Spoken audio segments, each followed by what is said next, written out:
Okay, so good morning. Today's daf is daf Lamed Aleph. We are in the middle of daf Lamed Amud Bet, and today we finish the third chapter of Sanhedrin. So I'm going to share my screen and we will get started. So, um, yesterday we learned two disputes. The argument number one had the Tanakama saying that two witnesses cannot be combined unless they saw the event together. So if I see, Mark say to say to Stan that I admit that I owe you $100, and then Ken sees Mark, and I do that on Monday, and then Ken sees Mark admit to Stan that he owes him $100 on Tuesday, are we considered one group because we're both seeing the same thing at different times?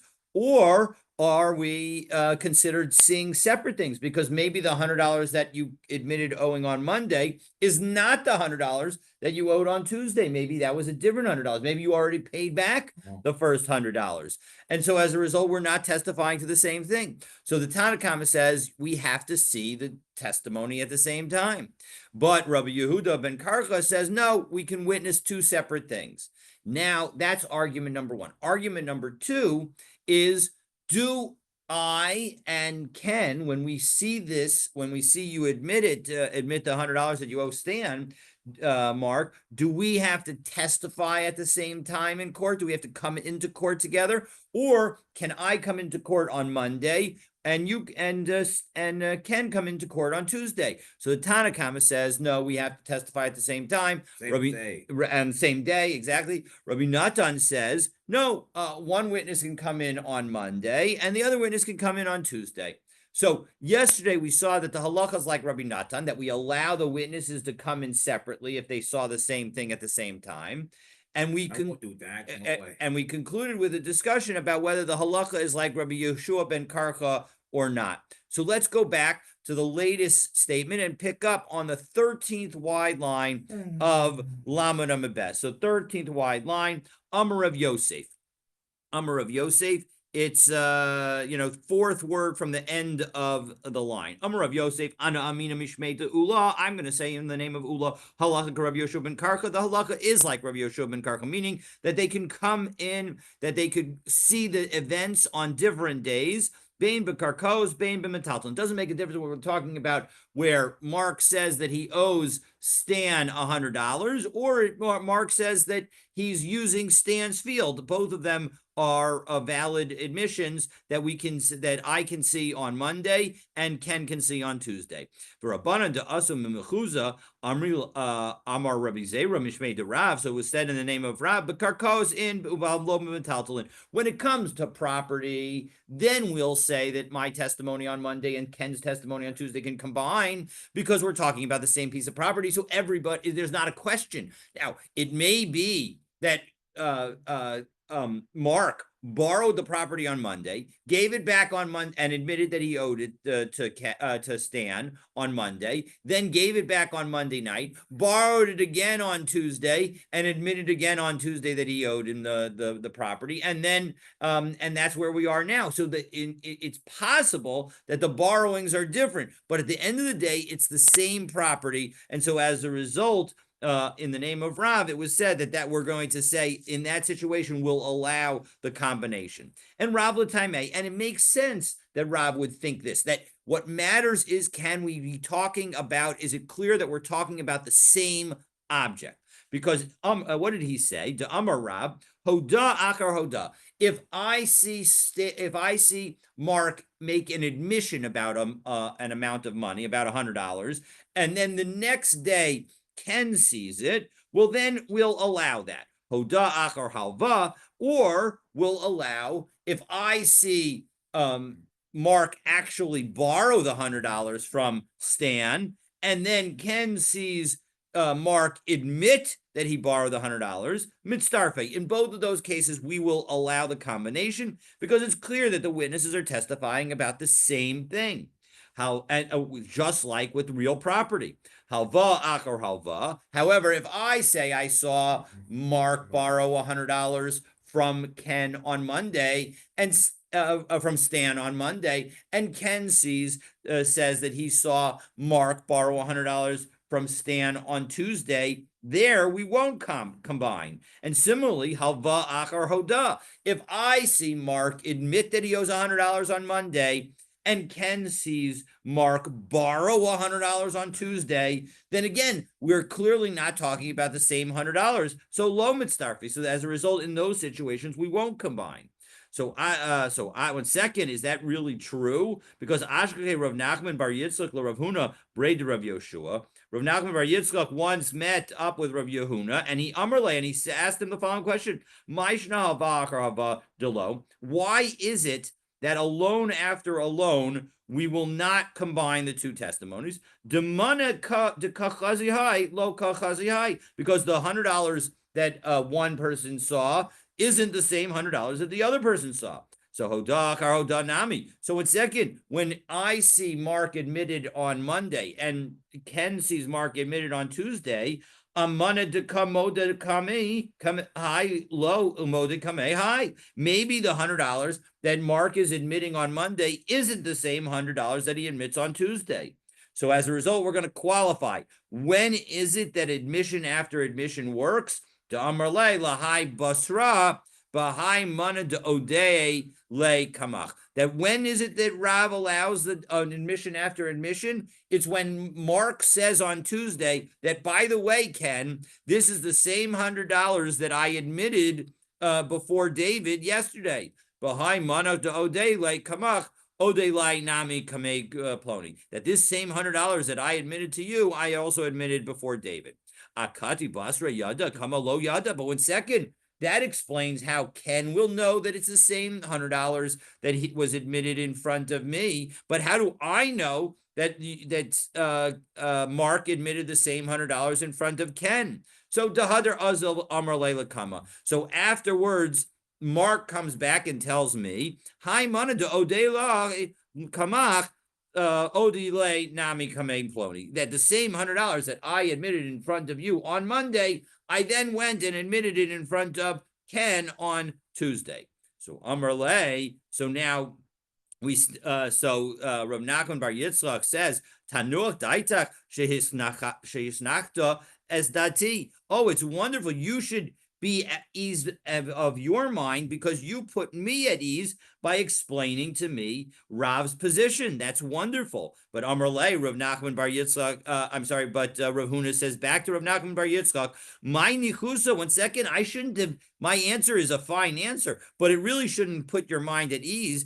To Rava v'item Rav Sheshes shadabe narga, because Rava or possibly Rav Sheshes, he swung an axe at it, meaning that he showed that this is not the greatest answer, because lav hainu hoda akar halva. At the end of the day, if I see Mark borrow the $100 on Monday, and Ken sees Mark admit to the $100 on Tuesday, we have the same problem. And so as a result, it must be that Mark must have told Ken that this $100 that I'm admitting in front of you is the same $100 that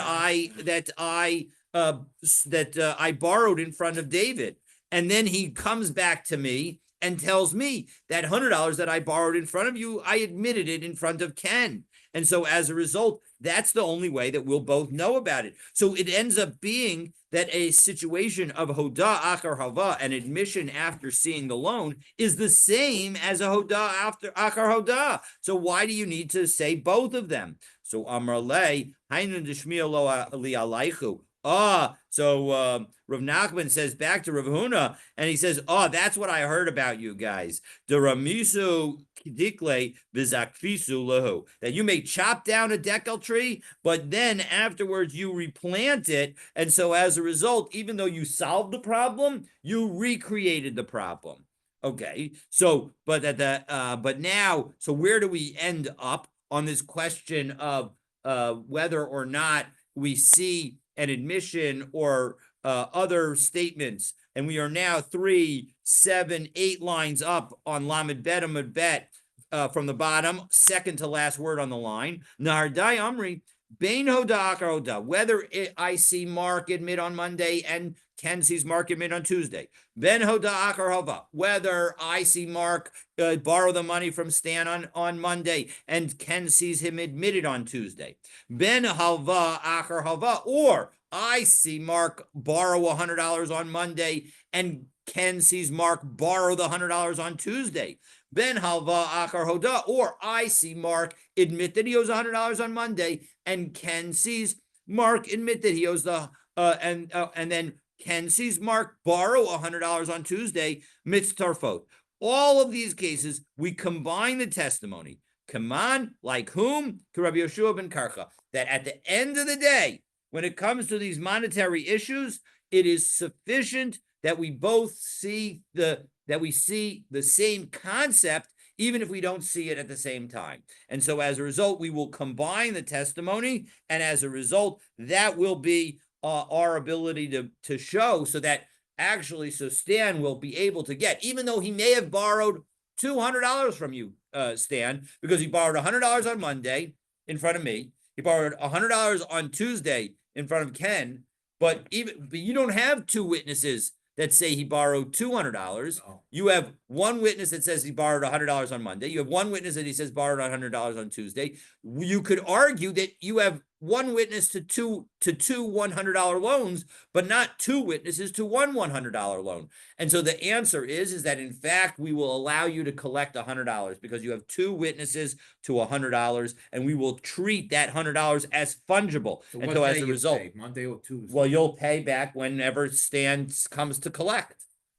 Okay, so Rav Yehuda. So that is the story there. Okay, so I'm sorry for not scrolling, so I'm going to scroll a little bit, and here we go. All right, so now, having resolved that the halacha is like Rabbi Yeshua ben Karcha, the Gemara wonders about potential differences in the testimony of witnesses, because at the end of the day, there is an aspect of a difference between what I say and what Ken said, and what Ken says. I say the loan happened on Monday. Ken says the loan happened on Tuesday. Now, we really aren't testifying about the same thing. We know that we're testifying about different things, but in the end of the day, we're going to say that we're going to combine. So what about other differences? So Rav Yehuda, as we pick up, we're now 1, 2, 3, 4, 5, 6 lines up in the from the bottom of Lamed Bet. Rav Yehuda says, what happens when you have supplementary questions? But bedikos, remember, the bedikos are not the chakiros. The chakiros are when we ask questions that allow us to determine whether or not it would be possible to do Eidim Zomamin. So that's a where question, a when question. Those questions are crucial. But when it comes to the Bedikos question, like what was the borrower wearing at the time? What was the lender wearing at the time? And things of that sort. So, was it a sunny day or a cloudy day? Those questions, then the Gemara continues, in monetary cases, it's okay to have differences on those in the testimony. So if I say that Mark borrowed $100 from Ken, from Stan, and put it into a black wallet, and Ken says that Mark borrowed $100 from Stan and put it into a white wallet, doesn't make a difference. We're going to say that we're going to be able to be combined, and Mark owes $100. Rava says, Mistabra milsa de Rav Yehuda be'echad omer ba'arniki shechora be'echad omer ba'arniki levana. It makes sense that Rav Yehuda's statement would be true when it comes to the bag that the money came in. But aval achad omer mana shechor. But if we're talking about the money itself, if one says that that Mark borrowed black money, v'echad omar mana lavan, and one says that he borrowed white money, meaning new money, meaning a cleaner money. So ein mitzarfin, according to Rava, you might not want to combine them because they are arguing about the nature of the money itself. So Arniki Shechora Bedini Nefashos Lo, when I went second. So now we go back and ask a question on Rav Yehuda. Rav Yehuda, you said that that when it comes to capital cases, that we would not combine. But we have a case that's very analogous to black purses versus black money bags versus white money bags.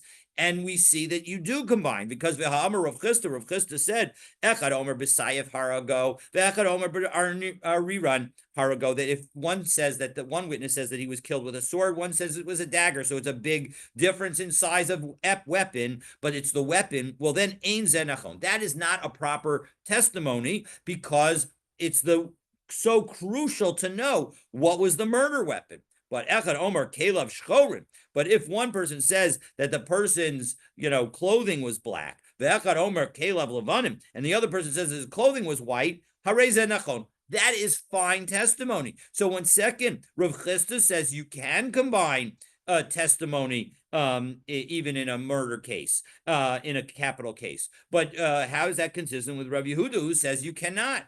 So the Gemara answers as we turn to Lamed Aleph Amud Aleph.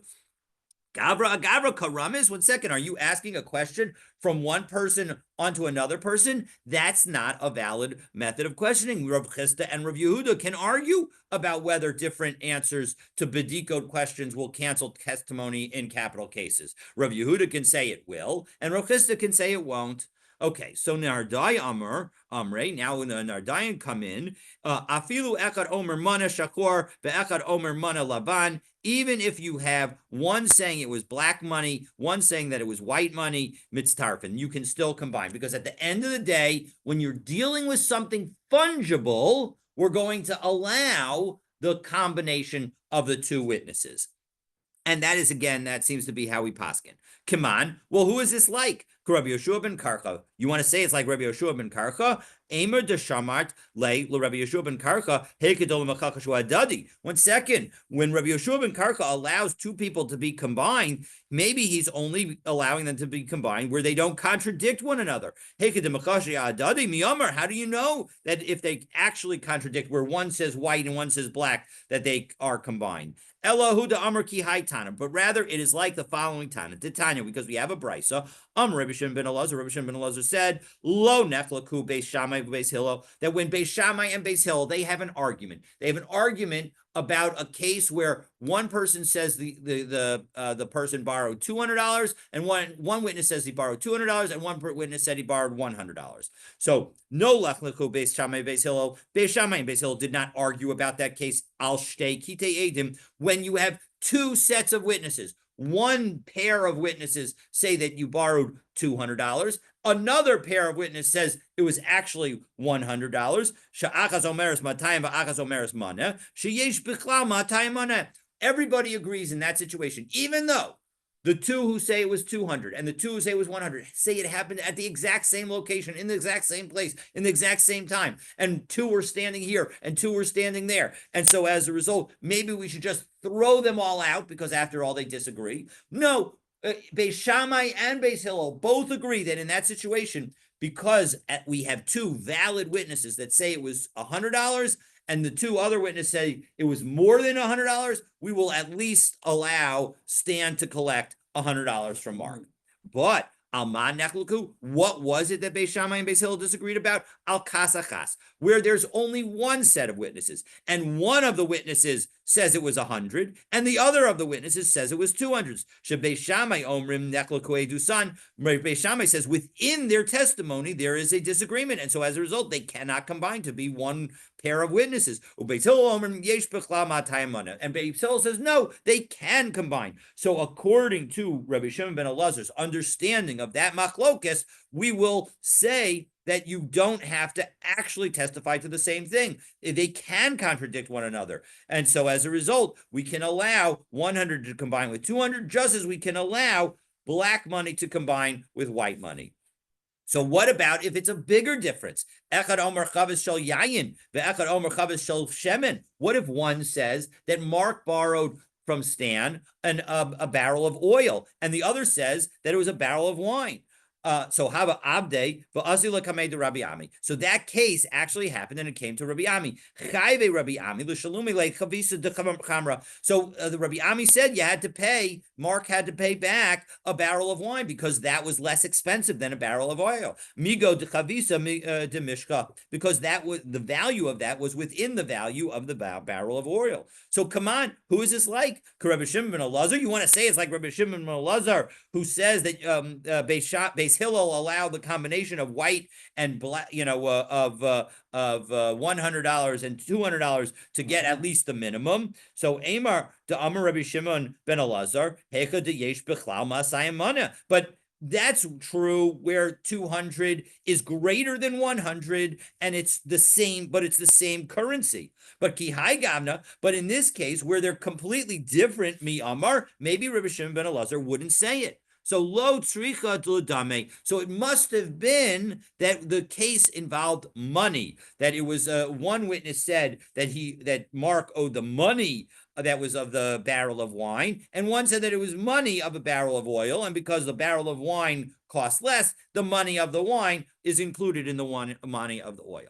Echad Omer behed Yota ha'elyona, ve'echad Omer bejota ha'tachtona. So one says that it was that the loan happened in the upper floor, and one says it happened in the lower floor. Amar Rabbi Chanina, Maaseh ba lifnei Rabbi. So this matter came in front of Rabbi, and he allowed them to combine because he said that we can treat them as a single testimony, that they may just have gotten confused, or that it may be just like Monday and Tuesday, meaning even though they're testifying different things, but they're testifying to the same point. So as a result, we will allow that kind of combination to happen. And Rashi clarifies, or the commentaries clarify, that we're talking about where they're both standing together and seeing it at the same time, and both floors are visible. And so as a result, one can combine in that situation. Okay. So then we saw that when the judge leaves, we said that the judge can't tell how the deliberations went, and can't say that I went and I was for you, but the other two were against you. So Tan Rabbanan, we have a similar brisa that says almost the same thing. Minayan lekashiyetze lo yomar. How do I know that when a judge finishes, he shouldn't say hareini mezaka v'chaveirai mechayvin, that I was going to say that you would win and you would not be liable, but my other colleagues said that you were liable. Aval ma, what can I do? Shechaveirai rabu alai. They were more. They outnumbered me. Talmud lomar lo selech Rachel ba'mecha va'omer holech Rachel megalasod. That we have these two psukim, one from Vayikra and one from Mishlei, that highlight that you should not tell secrets. That if somebody tells you a secret, you got to be quiet about it. And in fact, there was a student who was there became a rumor about him. The Gali Milsa to Itmar Bey Midrasha Basar Esrin Vitartin Shnin, that after 22 years, he then revealed a secret that was told to him in the Beit Midrash. So Apke Rav Ami mi Beit Midrasha. So Rav Ami threw him out of the Beit Midrash. Amar Din Gali Razia, this person reveals secrets. Meaning, if somebody tells you something in confidence, you got to leave it in confidence. It's just appropriate etiquette. Now, at the same time, that doesn't mean that if somebody does something to you in private, that you can't tell it. I mean, obviously, if something is affecting you, you need to be especially if somebody does something wrong, you need to be able to say something about it. And indeed, one could suggest a hint to that fact, because the 22 years that's referenced, that happens to be the number of years between when Yosef was taken away and when Yaakov learned of Yosef being taken away. Now, the Midrash says that the brothers put a cherem, said that anybody who tells secret, tells our father the secret of, should be excommunicated. And so as a result, what it's saying is that when Yosef effectively tells his father what his brothers did, because essentially by calling them out, he's now telling his father what they did, and by publicizing.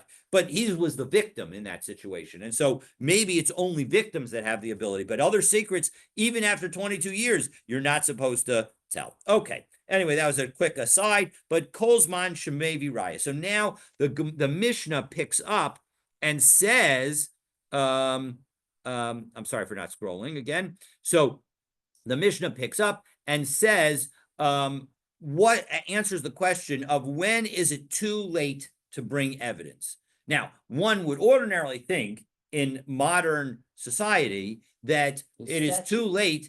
Well, there's a statute of limitations, but also it's too late after the decision has been reached by the judges. Meaning, if you come up with new facts, now in capital cases that might be different, but in a general litigation case, usually you say that's it after the judge makes a decision. But Kolzman Shemevi Raya Soser Es Hadin. So the answer in Jewish law is that you can go back and undo the judgment as whenever you want.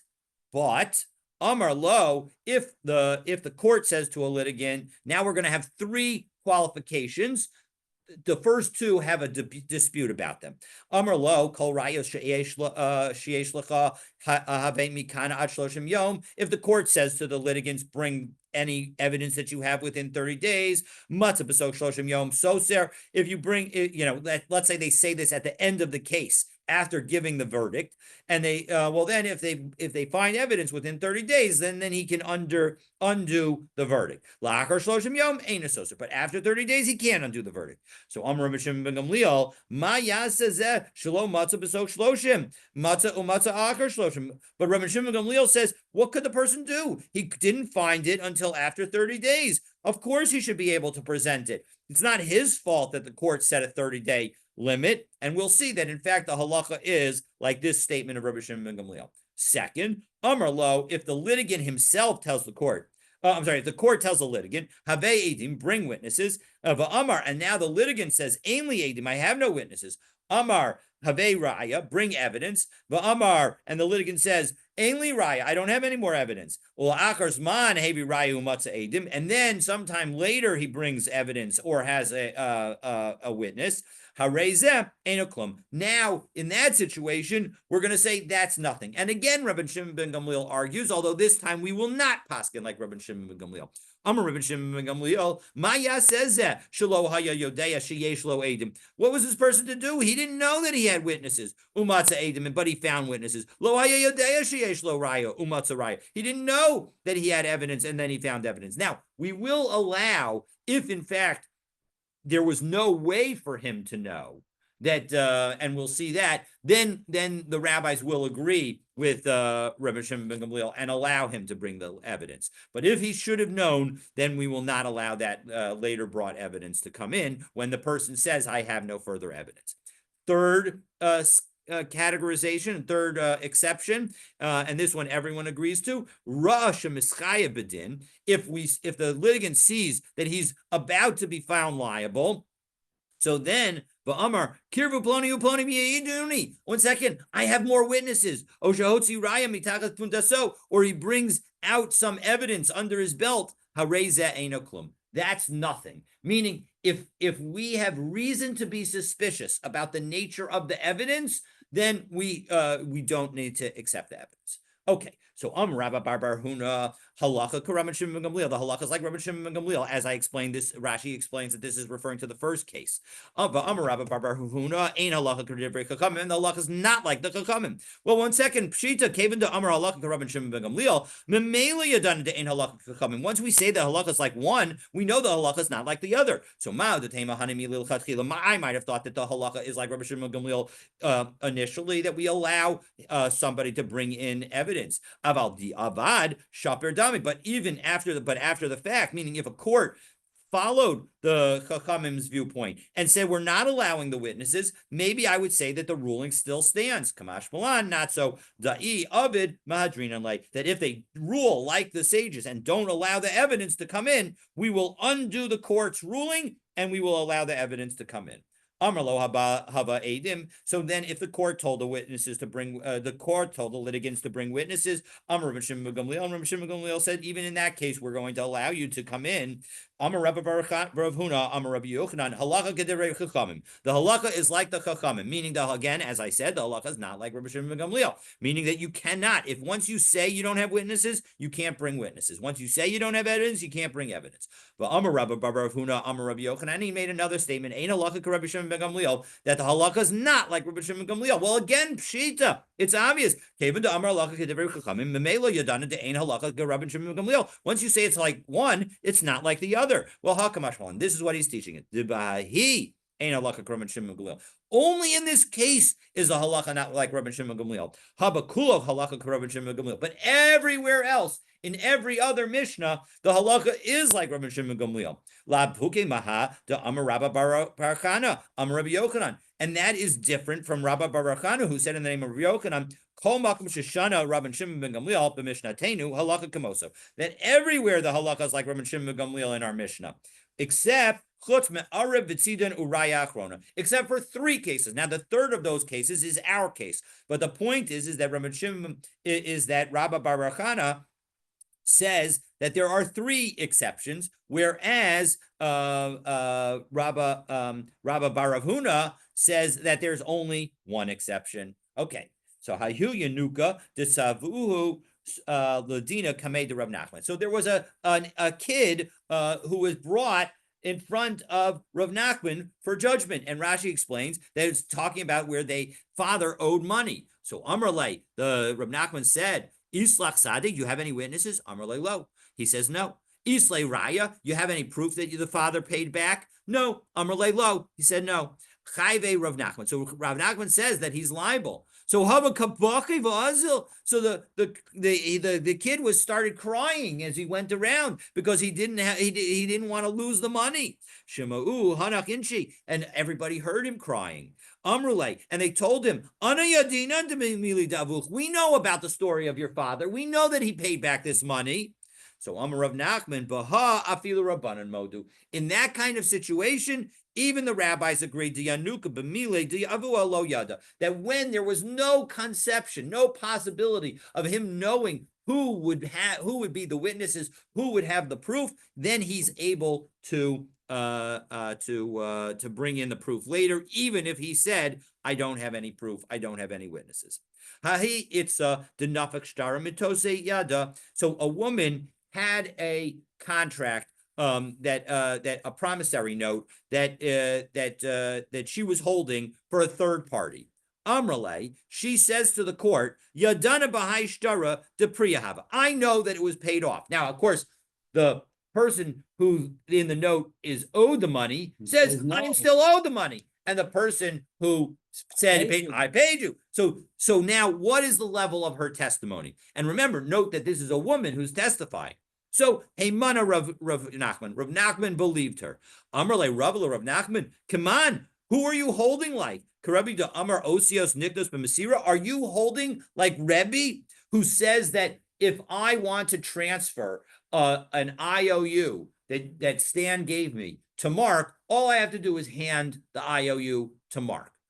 But there's a problem with that, because Mark, you could argue that really the IOU is fundamental to our relationship. The piece of paper is just evidence of something else. So all I'm really selling to Mark is just a piece of paper, but not the underlying agreement. And in the end, that's how we paskin. That's like the Chachamim, which the Rebbe disagrees with. Rebbe says you can make such a transfer. And of course, in our modern day, we understand it, and we, in Dina de Malchusa Dina, we paskin like Rebbe, but in Halacha, we don't paskin like Rebbe, and so as a result, Rava is saying to Rav Nachman, "Are you paskining like Rebbe, with whom the Halacha doesn't follow?" So Amar Lei, so he said, "No, shiny hacha to eat by kalte." No, this case is different because the woman had the contract, had the document, and what could she have done? If she felt like Mark had paid back, she could have just burned the document. She didn't need to produce it. So when she produces it and says, by the way, it's been paid off, then it's not a valid. We're gonna not let Stan collect from Mark. So Ikeda Amri, there are those who say that this whole experience happened a different way. By the way, we'll see that it ends up in the same place, meaning that we will believe the woman when she says this. So Ikeda Amri lo and Rav Nachman. Some people said that Rav Nachman did not believe believe her. Amrle Rava Rav Nachman, and Rava again asked Rav Nachman, Vaha Iboya, as we turn to Lamed Aleph on the bed, Kalse, she could have burned it.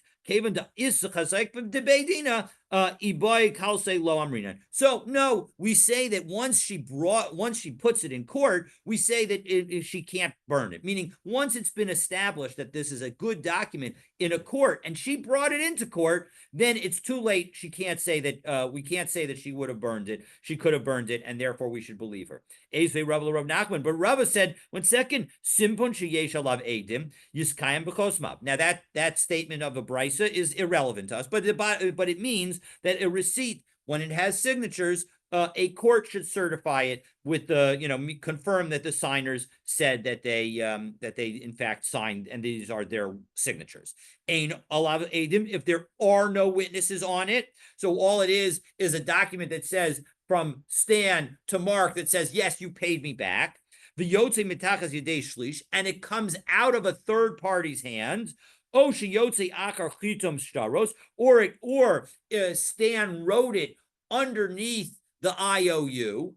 Kasher, then it's valid, and in fact, Mark won't owe the money. And so here we have effectively a document that could have been burned, and we will trust the third party to say whether it's valid or not. Alma shlish mehemen. So we see that the third party is believed. So tiyuvta de Rav Nachman. So this is in fact a tiyuvta of Rav Nachman, and in fact we will say that the woman is believed. And so whether you do the first approach of Rav Nachman or the second approach of Rav Nachman, in the end we are going to believe the woman who brings out the document to say whether or not it's been paid off. Kiyasa Rav Dimi Amar Rabbi Yochanan. So Rav Dimi said in the name of Rabbi Yochanan, La'olam maybe Raya V'Soser. You can always bring new evidence ad sheyistatem ta'anusav, until you close your arguments, until you end your claims. But Yomar Kirvu Ploni Uploni V'Heidinui. And then and we say, if he then says, let so and so testify for me, we won't let him say anything. Well, one second, Haguva Kashya. This incorporates two pieces of our Mishnah that seem to be contradictory. Amrat yistatem tanosav. You said that if he closes his argument, so then we're going to not allow him any additional witnesses. Asan art l'rabban, and that follows the rabbis. V'hadar amrat kirvu ish ploni uploni v'heiduni. And then you say that only if the litigant says that, oh, at the last minute, I'm going to try and bring witnesses. Wow. Only then are we not going to allow the witnesses to come in. Us and Rabbi Shimon ben Gamliel, that would imply that the halacha is like Rabbi Shimon ben Gamliel.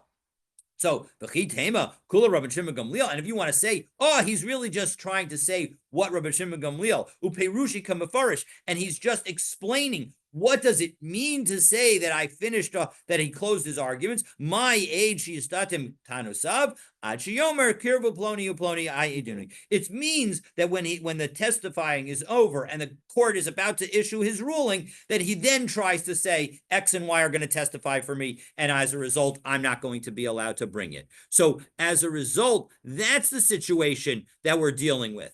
And so, if that's true, Amar Rabba bar bar Chana, Amar Rabbi Yochanan. But the problem is that Rabba bar bar Chana said, Kol makom sheshana Rabbi Shimon ben Gamliel b'mishnatenu halacha kamoso chutz me'arav v'tzidan uraya achrona. We know that this is one of the places that the halacha is not like Rabbi Shimon ben Gamliel, and it was said specifically in the name of Rabbi Yochanan. And so, as a result, how can we say here that in the name of Rabbi Yochanan, that the halacha is like Rabbi Shimon ben Gamliel? So that can't be the explanation. So who wins that? So we're gonna see. Give me just another moment. Okay. Ella kiyasa Rabbi Shmuel bar Yehuda Rabbi Yochanan. So thankfully, Rabbi Shmuel came from Israel to Bavel afterwards, and he gave a further clarification of what Rabbi Yochanan said. La'olam maybe Raya V'Soser. You can always bring new evidence and undo a verdict. until you close your arguments.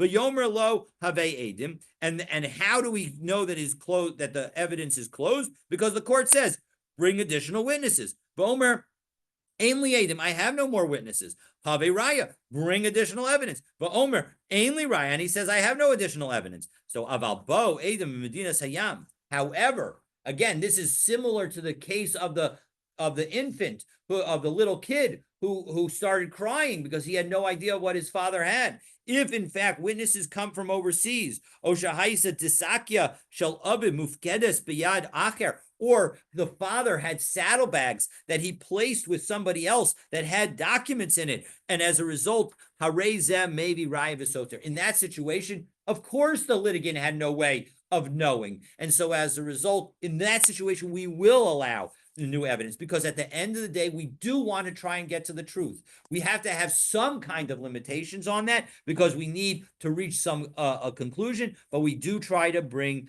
proof. And so it's very important that always at the end of every case, a court asks the litigant, do you have any more witnesses? Do you have any more evidence? Because if they don't ask it, we can always allow the witnesses and new witnesses and new evidence. So once we gave one statement of Rav Dimi, we're going to give another. So he said in the name of Rabbi Yochanan, if somebody is bothering somebody to go to court, Echad Omer Nadun Kan, and one of them says, let's litigate here. The Echad Omer Nelik L'Makam Havad, and the other one says, no, let's go to a place where there are great rabbis. So here, Mark owes.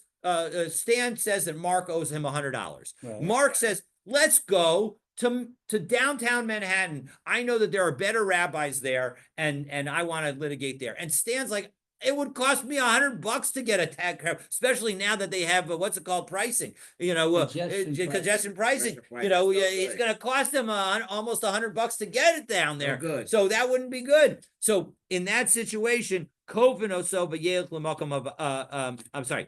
No. So actually, in that situation, so Reb Dimi said that actually Reb Yochanan says we will force Stan to go downtown for this court case. Now the reason is because you're saying, you know what? I know that Stan will be much more embarrassed about bringing this case, which you think is an invalid case, if he has to go downtown. So we're going to allow, according to what? What street? West Street? Is that a street? No, down what street? What? What street? I know. What isn't it? West Street? West End Avenue. West End Avenue. So West End Avenue. Well, 55th Street. All right. Amar Lafan, Rabbi Elazar. So Rabbi Elazar asks Rav Dimi, Rabbi Misha. Good rabbis here? Yeah. Well, they have good rabbis here, but they have maybe where they have better rabbis. We're pretending that they have better rabbis there. Yeah.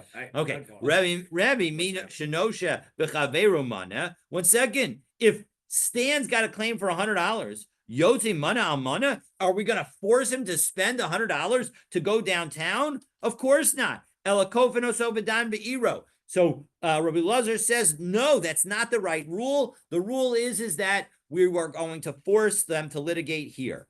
Okay. Itmar Nami, and we actually have a similar statement. Amar of Safra. Rav Safra says, Shnayim shenis atzmu badin. If two people are arguing, echad omer nadun kan, echad omer nelik l'makom avad. One says that we do it here. One says to go elsewhere. Kovan oso v'dan be'iro. We say litigate here. The im hosruk davar lishol. Now, if in fact you have some additional that the judges here are not so smart, and so they have some questions, kosvin v'sholkin, they should send a messenger down there and ask the question. V'im amar, and if a litigant says kisvu tnuli me'eza tam dinatuni, and if the litigant says, listen, I need you to give me a reasoned decision. So Kosvim Noslo, we give him a reasoned decision, so that way he can go to the smarter court if he needs to, and potentially get it reversed. V'hayavama holekas akar hayavam lahatira. And by the way, Rav Safra adds that a yavama, the woman whose husband died without children, and now is going to potentially marry this brother, his brother, but his brother doesn't want to, so we want to free her, and in order to do that, we need to do chalitza. She needs to go to the location of the yavam, Ad kama, how far are we requiring her to go? Even from one end of Israel to the other, meaning from the east to the west.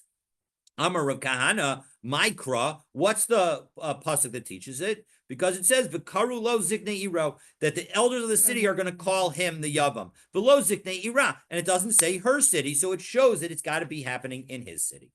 So Amar Ameimar, Hilchasa, Kofinoso v'yelech l'makam avad. The halacha is that we force the people to go to downtown, to go to where the good judges are. Amrle Rav Ashila Meimar, Bahamar Rabbi Elazar, Kovenos Ovidan Beiro. 1 second, we have the exact opposite rule. Now, if you remember all the way back to the beginning, we're going to give the answer that we talked about then of our Masechet. We saw this very early. And what's the answer? Hani milihega degamar lo le lova lamalva. When it's the debtor who tells the creditor that he wants to litigate elsewhere, then we will say that it has to be in this place, because we don't want to make Stan spend $100 to get $100. Aval Malva. But if Stan is the one who wants to go downtown to where there are better judges, well then, Evid Lova Leish Malva. We say that a borrower is a slave to the lender, and therefore he needs to listen to the lender, and he needs to follow the lender and go downtown to the court, even though now essentially the lender may not get his full $100 because he's going to have to spend money on transportation, and even the borrower is going to have to spend money on transportation. But tough luck that if you want to be a borrower, you need to know that you're giving leverage to your lender. Shalchule Lamar Ukva.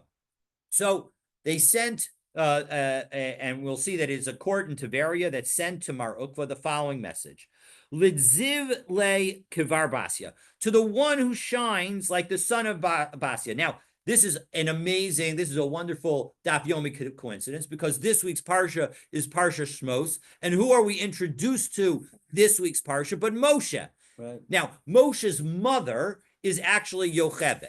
Right? Yocheved. What? Yocheved. Yocheved. And so, but who raises him? Miriam. No, well, that's his sister. But who raises Pharaoh. her? The daughter of Pharaoh. The daughter of Pharaoh.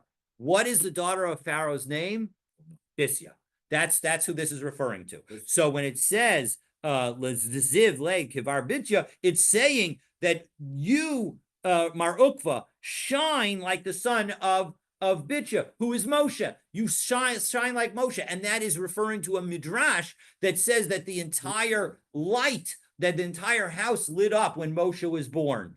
And that also touches on the fact that it says that Yocheved says about him, Vayar Kitov, that he saw that he was good. And so, and just like we saw in the beginning of Bereshis, that Hashem sees that the light and it is good. Shalom. So peace to you. Ukvan Habavli. So now we get, that was the introduction. What was the message? Ukvan Habavli Kabal Kadamana. So Ukvan, the Babylonian, complained to us, and he brought this following lawsuit. Yirmiyah Achi Ha'avir Alai Esadera. My brother Yirmiyah, he deprived me of the way. So what is that referring to? So Rashi offers two interpretations. Interpretation number one is that he castrated him, and he means that he's no longer like a man. That's possibility number one. Possibility number two that Rashi offers is that he didn't behave in an appropriate way with me in a monetary deal. And so as a result, he just owes me money. So those are two ways of interpreting it. V'amrulo.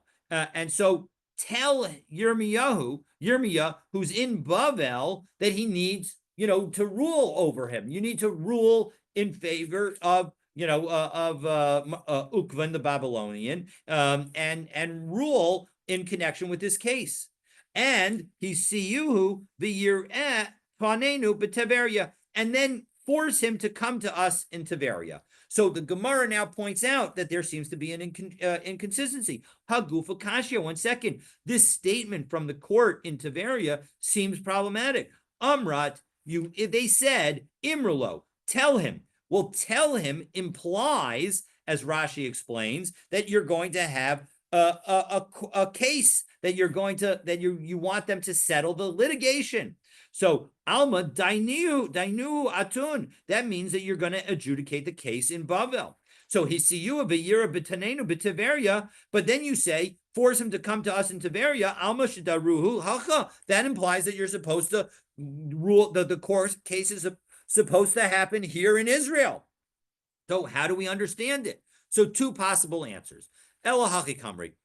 Here's what the story is. Imrule dainu atun.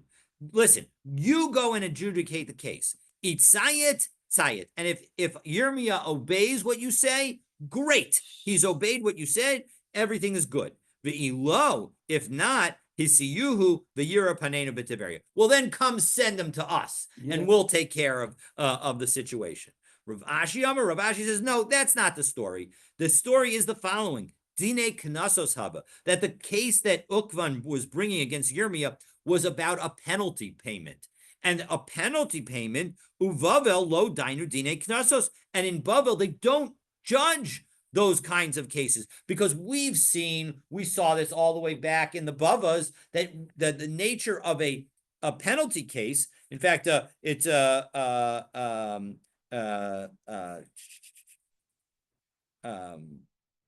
no, actually, we also saw it earlier in Bava in the first parak of Sanhedrin as well. That we don't judge penalty cases in Bavel because there are no people with smicha there, and therefore they only can be judged in Israel.